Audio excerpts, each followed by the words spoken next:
안녕하세요. 부동산 엔지니어입니다. 지난 영상에서 서울 아파트 30평 기준으로 정말 저렴하게 살 수 있는 곳을 알아보았습니다. 많은 분들께서 예상하셨듯이 정말 싼 금액대는 서울의 정말 외곽이거나 세대수가 200세대 수준에 불과했습니다. 그렇다면 20평대로 눈높이를 낮추면 지금보다 조금 더 좋은 입지, 많은 세대수의 아파트를 저렴한 가격으로 살 수 있지 않을까 해서 준비하였습니다. 가장 싼 금액은 3억 2,500에, 가장 상급지는 송파, 마포, 동작구인데 6억대에 살 수 있는 가성비 아파트 12곳을 소개합니다. 본격적으로 알아보도록 하겠습니다. 영상 끝까지 시청 부탁드리면서 영상 끝에 구독자분들을 위한 공지 및 이벤트가 있으니 많은 관심 부탁드립니다. 구독과 좋아요 한 번씩 부탁드립니다. 아파트 선정 기준은 첫째 최소 3억 원에서 최대 6억 원대 아파트를 선택하였습니다. 둘째 서울 3대 업무지구의 접근성이 좋아야 합니다. 셋째 세대수는 최소 200세대 이상을 선정하였습니다. 먼저 가장 저렴한 3억 원 초반대로 매수 가능한 아파트입니다. 첫 번째 아파트는 도봉구 도봉동 서원입니다. 1996년 10월에 지어진 30년차 아파트로 평수 22평, 세대수 2,450세대입니다. 2021년 10월 6층 최고가 5억 2천에 거래된 후 2024년 12월 현재 15층이 3억 6,500에 거래되며 30% 하락하였습니다. 네이버 호가는 최저가 저층이 3억 2,500에, 고층이 3억 8천에 올라와 있습니다. 1호선 도봉역, 방학역까지 거주지에 따라 도보로 10분에서 15분 정도 소요됩니다. 그리고 7호선이 중랑천을 건너면 있는데 약 20분 정도 소요됩니다. 1호선을 타고 환승 없이 3대 업무지구인 종로로 30분이면 도착이 가능하며 여의도까지 1회 환승하면 53분이 소요됩니다. 7호선도 정말 멀지만 도착만 한다면 강남 구청역까지 37분, 도어 투 도어 57분이 걸립니다. 주변에 중랑천이 있어 산책하기 좋으며 중학교도 있으나 초등학교가 도보 15분으로 먼 것이 아쉽습니다. 두 번째 아파트는 성북구 정릉동 정릉하이츠입니다. 1999년 5월에 지어진 27년차 아파트로 평수 21평, 세대수 261세대입니다. 2023년 8월 3층 최고가 2억 6천에 거래된 것이 마지막 거래입니다. 네이버 호가는 탑층이 최저가 3억 3천에서 3억 5천에 올라와 있습니다. 우이 신설선이 도보 15분으로 역과의 거리가 먼 준역세권입니다. 3대 업무지구 종로까지 1회 환승하면 20분 도어 투 도어 35분이 소요됩니다. 사실상 입지가 좋은 곳은 아닌 순수 가격이 싸다는 메리트밖엔 보이지 않으며 주변이 산이라 경치는 좋겠지만 언덕이 있어 걸어다니기 불편합니다. 초등학교는 도보 5분 거리에 위치해 있습니다. 3억 원대로 역까지 도보 15분 이내 3대 업무지구 출퇴근 1시간 이내 아파트는 이 정도 수준입니다. 가격이 저렴한 만큼 입지와 상품이 좋지 않습니다. 가격대가 올라갈수록 점점 상급지로 올라갈까요? 다음으로는 4억 원대로 매수가 가능한 곳입니다. 세 번째 아파트는 노원구 중계동 중계금호타운입니다. 1997년 1월에 지어진 29년차 아파트로 평수 23평, 세대수 424세대입니다. 2021년 12월 4층 최고가 6억 9천에 거래된 이후 2024년 11월 현재 12층이 5억 2,500에 거래되며 24% 하락하였습니다. 네이버 호가는 최저가 저층이 4억 9천에, 고층이 5억 3,500에 올라와 있습니다. 비역세권인 이 아파트를 리스트로 올린 이유는 서울 3대 학군인 중계동 학군과 학원가가 있기 때문입니다. 그 중에서 가격이 가장 저렴한 아파트입니다. 학군지는 학부모들의 선호도가 높아 집값이 매우 비싼데 반해 평수는 작지만 가격이 저렴한 장점이 있습니다. 초품화에 고등학교도 있으며 가장 중요한 호재는 당장 2025년 올해 동북선 경전철이 개통을 합니다. 이 노선 개통으로 비역세권에서 도보 15분 이내 접근이 가능한 준역세권으로 바뀌게 됩니다. 그렇게 되면 하계역에서 7호선 환승, 미아사거리역에서 4호선 환승, 왕십리역에서 2호선, 5호선 수인분당선 경의중앙선으로 환승이 되며 학군뿐만 아닌 출퇴근으로서의 메리트도 생기게 됩니다. 네 번째 아파트는 양천구 신정동 항마을 1단지입니다. 2000년 10월에 지어진 26년차 아파트로 평수 21평, 세대수 639세대입니다. 2021년 10월 9층 최고가 6억 8,500에 거래된 이후 2024년 12월 현재 3층이 4억 6천에 거래되며 33% 하락하였습니다.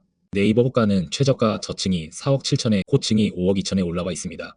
역과 거리가 먼 비역세권인 이 아파트를 선택한 이유는 바로 서울 3대 학군 중 중계동보다 상위인 목동 학군과 인접한 곳이기 때문입니다. 비록 목동에 좋은 학교들을 자녀들이 다니기는 쉽지 않지만 목동 학원가와 좋은 인프라를 간접적으로 이용이 가능합니다. 초, 중, 고가 인접하고 주변에 공원이 많습니다. 다섯 번째 아파트는 강서구 방화동 마곡서광입니다. 1998년 8월에 지어진 28년차 아파트로 평수 24평, 세대수 284세대입니다. 2023년 6월 12층 최고가 6억에 거래된 이후 2024년 10월 현재 8층이 5억 2천에 거래되며 13% 하락하였습니다.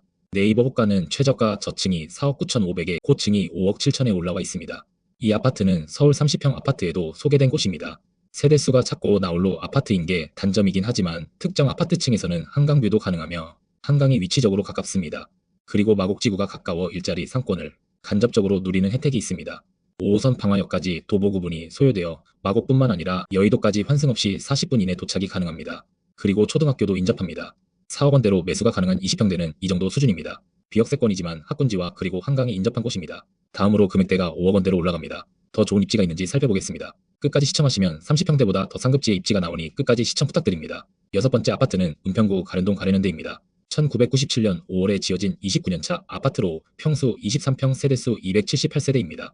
2021년 7월 7층 최고가 6억 3,500에 거래된 이후 2024년 3월 현재 11층이 4억 9천에 거래되며 23% 하락하였습니다. 네이버 호가는 최저가 저층이 5억 2,500에 고층이 5억 3천에 올라와 있습니다. 마찬가지로 서울 30평대 아파트에 소개된 아파트가 또 나왔습니다. 나홀로 아파트의 세대수도 적고 주변의 상권도 부족하며 지하철역도 도보 15분으로 먼 편입니다.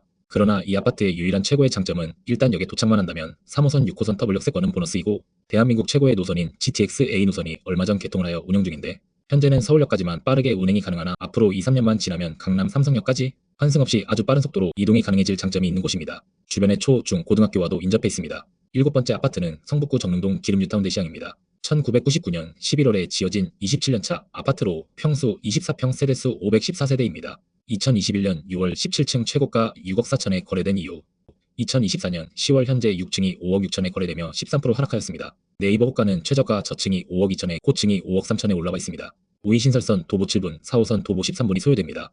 역의 중요도로봐선 4호선 이용 빈도율이 높으며 3대 업무지구 종로까지 20분 이내 도착이 가능합니다. 주변이 기름뉴타운 사업으로 낡은 빌라가 수많은 아파트로 바뀌며 상권도 좋아져서 미아삼 거리역 일대에 롯데현대 백화점, 이마트 외 수많은 인프라가 잘 형성되어 있습니다. 여덟 번째 아파트는 영등포구 신길동 신기목련입니다. 2000년 7월에 지어진 26년차 아파트로 평수 25평 세대수 213세대입니다. 2021년 11월 11층 최고가 7억에 거래된 이후 2024년 10월 현재 18층이 5억 7천에 거래되며 19% 하락하였습니다. 네이버 호가는 최저가 저층이 5억 2천에 중층이 5억 8천에 올라와 있습니다. 지하철까지는 신림선 도보 11분, 1호선 도보 15분, 초등학교 도보 5분이 소요됩니다. 세대수는 작지만 최근에 생긴 신림선 노선으로 인해 두 정거장만 가면 3대 업무지구 중 금융 일자리의 중심인 여의도까지 빠르게 도착이 가능한 최대의 장점이 있습니다. 그리고 신길뉴타운 사업으로 주변이 천지개벽한 신축급 아파트들 사이에 위치하여 좋은 인프라를 간접적으로 누릴 수 있습니다. 아홉 번째 아파트는 강서구 등촌동 삼성한사랑 1차입니다. 1997년 12월에 지어진 29년차 아파트로 평수 25평 세대수 244세대입니다. 2021년 11월 7층 최고가 8억에 거래된 이후 2024년 6월 현재 11층이 6억 5천에 거래되며 19% 하락하였습니다. 네이버 호가는 최저가 저층이 5억 9천에 고층이 6억 9천에 올라와 있습니다. 세대수는 매우 작지만 가장 큰 최대의 장점은 바로 9호선이 가깝다는 점입니다. 서울의 최고의 노선 중 하나로 급행 노선은 아닌 게 아쉽지만 환승 없이 일자리가 많이 모여있는 마곡까지 9분, 여의도까지 15분, 강남까지 46분이 걸리며 출퇴근 메리트가 상당히 좋은 곳입니다. 초등학교 도보 6분이 소요되며 한강과도 인접하고 마곡 인프라를 간접적으로 이용 가능합니다. 5억대로 살 수 있는 아파트는 이 정도 수준입니다. 참고로 다시 말씀드리자면 비슷한 입지에 있다면 저렴한 아파트 위주로 선정하였으며 지금 소개시켜드리는 아파트들 외에 비슷한 가격대의 매물로 올라온 아파트들이 여럿 있습니다. 그나마 그 중에서 3대 업무지구 접근성, 가성비를 고려해서 아파트를 선정한 것입니다. 마지막으로는 6억대에 살 수 있는 아파트입니다. 이 가격대에선 서울의 상급지의 아파트가 나옵니다. 과연 괜찮은 입지일지 자세히 알아보겠습니다. 열 번째 아파트는 송파구 마천동 우방입니다. 2002년 11월에 지어진 24년차 아파트로 평수 22평 세대수 247세대입니다. 2021년 8월 14층 최고가 8억 3천에 거래된 이후 2024년 12월 현재 5층이 6억 9천에 거래되며 17% 하락하였습니다. 네이버 호가는 최저가 저층이 6억 5천에 고층이 7억 천에 올라와 있습니다. 서울에서 집값이 비싼 송파구지만 이곳은 송파구에서도 외곽에 위치한 거여 마천으로 비교적 선호도가 약한 곳입니다. 5호선 마천역까지 도보 구분이 걸리지만 외곽이기 때문에 3대 업무지구 접근성이 좋지 못합니다. 환승 없이 여의도까지 57분, 1회 환승 강남까지 23분 소요됩니다.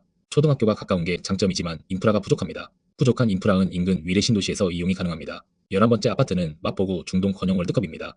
2002년 11월에 지어진 24년차 아파트로 평수 26평 세대수 206세대입니다. 2024년 4월 13층 최고가 6억 5천에 거래된 이후 2024년 8월 현재 14층이 6억 4천에 거래되며 6% 하락하였습니다. 네이버 호가는 6억 5천에 올라와 있습니다. 경의중앙선 카자역이 도보사분으로 가깝습니다. 노선 폐차 시간이 길지만 한 정거장만 가면 방송 관련 일자리가 밀집한 DMC 업무지구까지 빠르게 갈 수 있습니다. 역과 단절되어 있지만 길 건너면 가재울 뉴타운이 형성되어 있고 홍대 상권과도 인접하여 부족한 인프라를 간접적으로 이용 가능하며 초등학교 도보 6분, 중학교도 인접합니다. 12번째 아파트는 동작구 상도동 대림입니다. 1995년 12월에 지어진 31년차 아파트로 평수 27평 세대수 279세대입니다. 2021년 8월 9층 최고가 8억 6,100에 거래된 이후 2024년 12월 현재 14층이 6억 8천에 거래되며 21% 하락하였습니다. 네이버 호가는 6억 8천에 올라와 있습니다. 세대수가 열악하지만 이번 영상에서 소개된 곳 중 평수가 가장 큰 편입니다. 무엇보다 좋은 점은 7호선 숭실대 입구역과 도보 6분으로 가깝습니다. 7호선은 강남까지 접근하기 좋은 노선으로 강남구청역까지 환승 없이 17분이 소요됩니다. 초등학교는 도보 10분이 소요되며 상권은 인근의 이수나 사당 상권을 간접 이용 가능합니다. 여기까지 해서 서울에서 30평이 아닌 20평대 중 3억에서 6억 원대로 살 수 있으면서 3대 업무지구 접근성 또는 학군 접근성이 괜찮은 아파트 12곳을 모두 알아보았습니다. 이 12곳을 살펴보면서 생각보다 괜찮은 곳이 있네? 라고 생각이 드시는 분도 있는 반면 수준이 이 정도밖에 안 되나 별로네 라고 생각하시는 분들이 계실 겁니다. 지난 30평대 아파트에 이어 20평대 아파트들 중 저렴함과 3대 업무지구 접근성을 고려한 명단은 이 정도입니다. 이 정도임에도 만족감이 채워지지 않는데 서울에 거주하고 싶다면 전월세 계약이나 비아파트인 오피스텔, 빌라 매수 쪽으로 알아보셔야 합니다. 그래도 아파트가 좋다라고 하신다면 시선을 서울이 아닌 경기도, 인천 쪽으로 돌리셔야 합니다. 역시나 영상의 반응이 괜찮다면 제3탄, 경기도에서 서울 3대 업무지구 접근성이 좋으면서 저평가인 30평대 아파트 영상 제작 예정이니 구독과 좋아요 그리고 많은 관심 부탁드립니다. 마지막으로 구독자님들을 위한 이벤트 사전 공지드립니다. 현재 우리는 서울 부동산에 아주 관심이 많습니다. 혹은 서울과 가까우면서 저평가된 경기도나 인천, 이를 합쳐 수도권 부동산에 많은 관심들이 많습니다. 그 이유는 집이 아무리 비싸더라도 혹은 내 집 마련을 당장 했는데 집값이 떨어지면 어떡하지 라는 고민을 함에도 불구하고 집이라는 것은 의식주 중 하나로서 우리 생활을 살아가는데 반드시 필요한 것이기 때문이죠. 결국 내가 모은 한정적인 금액으로 최선의 결정을 해야 합니다. 돈이 절대적으로 많다면 강남의 아파트를 사면 모든 것이 해결되지만 각자의 자금 사정에 따른 고민이 상당할 겁니다. 이 문제를 가지고 있는 무주택자 또는 주택이 있지만 조금 더 서울과 가까이 이사를 희망하는 1주택자 분들을 위해 두 가지 이벤트를 준비하고자 합니다. 첫째, 당분간은 서울 그리고 서울과 인접한 경기도를 중심으로 매주 토요일 혹은 일요일에 임장 스터디를 진행하고자 합니다. 그런데 여기서 중요한 사항은 임장 스터디를 추천하는 첫 시점부터 4번은 구독자님들께 무료로 제공할 예정입니다. 이에 따른 공지는 이번 영상이 올라감과 동시에 다음 영상과 커뮤니티를 통해 공지하도록 하겠습니다. 물론 이는 수도권에 한정되지 않고 부산, 대구, 대전, 세종, 광주 등 지방 대도시도 스터디를 진행할 예정이니 지방분들도 계속해서 많은 관심 부탁드립니다. 두 번째는 내 집 마련에 관심은 있는데 어떻게 해야 될지 모르겠거나 또는 주택이 있는데 상급지로 갈아타고 싶다라는 고민이 있으신 분들을 위해 구독자님들의 자금 사정, 직장 등의 상황을 고려한 맞춤 컨설팅을 진행하고자 합니다. 이는 임장 모임보다는 조금 더 준비가 길어질 수 있으나 저의 8년여간 부동산 투자 경험과 부동산 시장, 국내외 경제 시장 분석에 입각하여 내 집 마련 또는 갈아타기에 최적화된 안성 맞춤 도움을 드리고자 합니다. 이 또한 커뮤니티나 유튜브 영상을 통해 공지하도록 하겠습니다. 앞으로도 팩트에 기반한 사실적이고 구독자님들에게 도움이 될 만한 컨텐츠, 더 나아가 현 시점 부동산과 경제에 입각한 인사이트들을 좋은 컨텐츠를 통해 많이 제공드리도록 하겠습니다. 영상 도움되셨다면 구독과 좋아요 그리고 알람 설정 부탁드리면서 다음 영상에서 인사드리겠습니다. 감사합니다.